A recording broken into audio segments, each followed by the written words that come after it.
А я що тоді знала? Я нічого не думала, але кожен день плакали, бо їсти хотіли. Більше ми нічого не думали.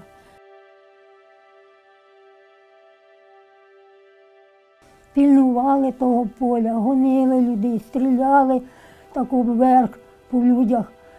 І не давали, і так воно то поле пропало, дітоньки. Страшно було дивитися, як жалко. Люди вмирають кожен день, 2-3 душі вивозять, людей менших. А воно як побуло, без літа, без зиму, мішки порозлазилися, все пропало зерно до єдиного.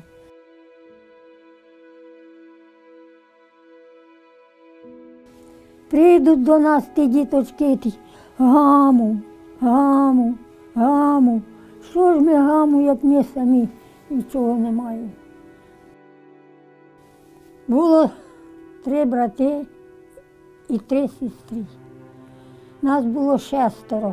Ну вже ця я остання, то вже від мами не рідної, бо мама померла наша в 42-му році. Нас лишилося 5.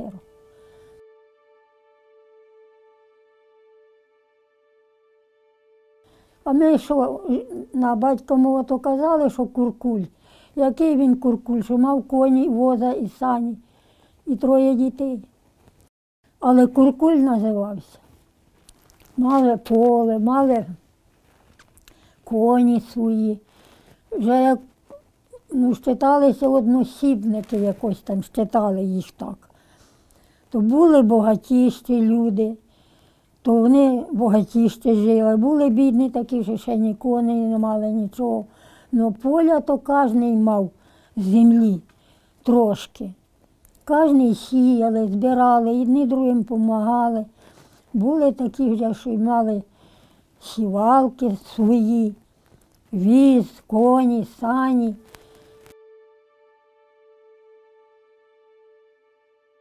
Приїжджають, приходять 4 чоловіки, такі крепкі, рослі, гарні. І відразу до хліва коні вивели, прив'язали, запрягли в віз, а тоді почали носити мішки. Бо дядько розполагав собі навесні, що посіяв, а то, щоб до нового хватило. Сім'ю годувати, ще мішечки полишались з того зерна.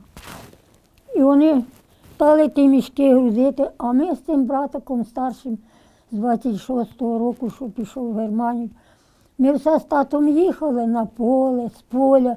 Тато нас брали, бо вдома не було як лишати, бо мама з маленькою дитиною. І ми все деремося на віз, думаємо, що це тато поїде.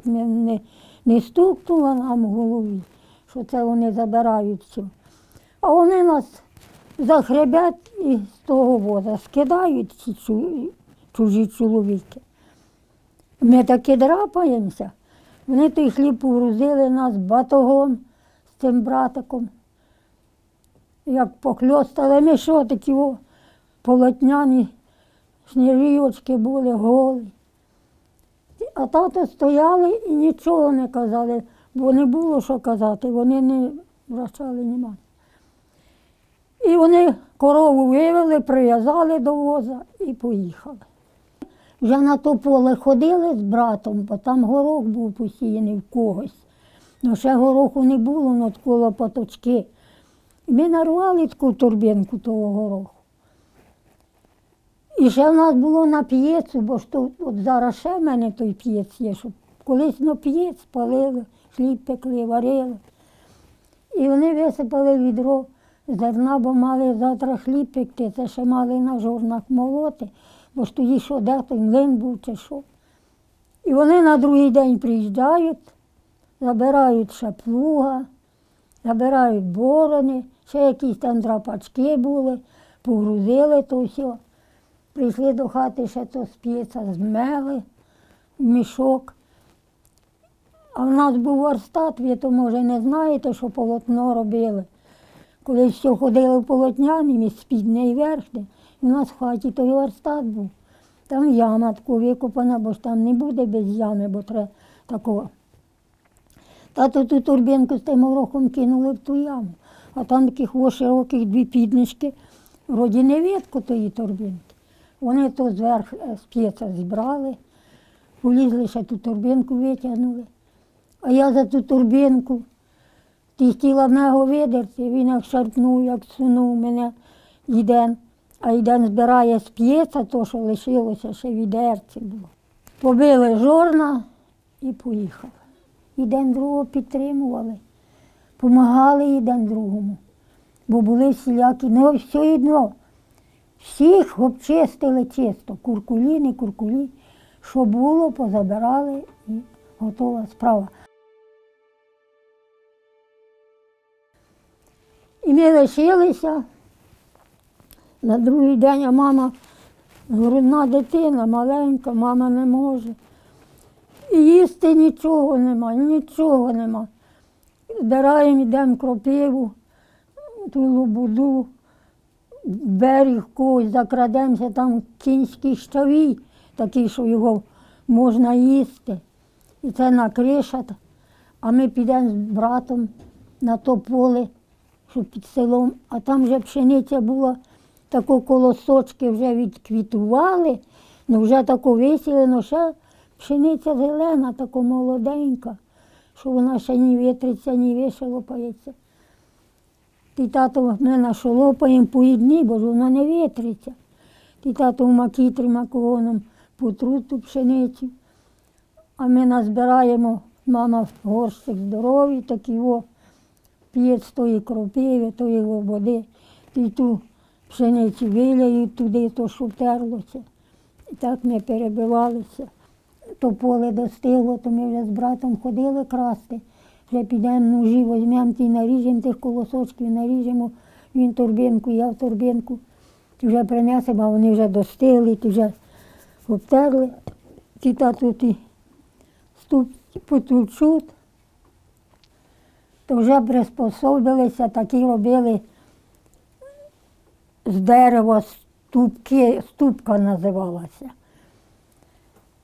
Такі круглі, то хто де мав, знайшов яке желізко, то желізком товк, то воно хуче потовкалося. А тато яким дерев'яним, таким чурпаком там його, ну як сухе, то потовчеться, вже тако зробляться ніби крупи, є й ціле, і все. І вже того натовчуть, тато, ми підемо нарвемо. І це вже біля той печі, ту траву роблять і все. От що ми збирали, ходили на гриби в ліс, у нас близько ліс був, і підемо, назбираємо, начистимо, а мама їх сполощує, в воді, зимній воді сполокала, горщик до жару пригорнула, киплять, покипіли, як є чим підбити, то підіб'ють, то воно таке, як затірка, бо губи. А як нема, наїлися, нічого їх, каже, треба виварувати, треба жарувати. Ніхто нічого не робив. І нікотре не вмерло, з губ ніхто не вмер. А в нас був, тата був жид якийсь, дружок. А по чому був він дружок? У нас дуже садок був здоровий, дуже яблука, сливки, грушки. А він мав коника і возик, і це він приїжджає і все, котрі кращі, забирає. А ті, каже, суши, я ще в тебе ці заберу. То вже він як приїде, то вже привезе нам зо стакан, зо 2 круп, муки трошки, то він нас дуже багато піддержував. Ну, ці, що ще трохи рухалися, як їх хоронили. Як мале, то винесли, а то одно на плечі, то за 2 тягне до ями. І так їх ховали, цих людей, ну дуже вмирали. Яка от 5 дітей померло сусіда. А тут, як я прийшла, то батько розказував теж сусіда. Було 9 дітей, то 3 лишилося, а 6 померло. З голоду померло. Кажуть, балачки такі, що в Даражині щось там розбилося, чи вагон, чи машина з осіллю. Кажуть, тато, ще там 2 сусідів. Каже, гайда підемо, може ми там шкрабаємо щось, хоч до жменю, хоч цей печись посолити. Пішли вони трохи їх. Там же вишкрабали, що вже землю зашкрабали. А хто прийшов, там якась була стодола чи конюшня, а вони туди цих людей. Ці, що то були, від кого вони були такі прислані, Божими. Там же, каже, і дітей такі підлітки, і старі, і жінки, і молоді, повний той же. Потримали їх 3 дні, ні води, ні їсти. Випустили, вибили добре. І вони прийшли додому з плачом. І все. Що вони могли заміняти, як сорочка була полотняна, спідна і верхна, пошиють таку, як куфайка, на клочові, на цьому, що трем коноплі, це пошиють, то це вже називалася куртка така. То що вони, кому вони могли міняти і хто мав їх купляти? Що закомандував, щоб це забрати цей хліб, щоб цих людей всіх не стожити, щоб вони всі повмирали. Такі балачки були, але я точно не знаю. Шукає забрати все, забрати хліб, і щоб цих людей знестожити. А за що і чого, я не знаю.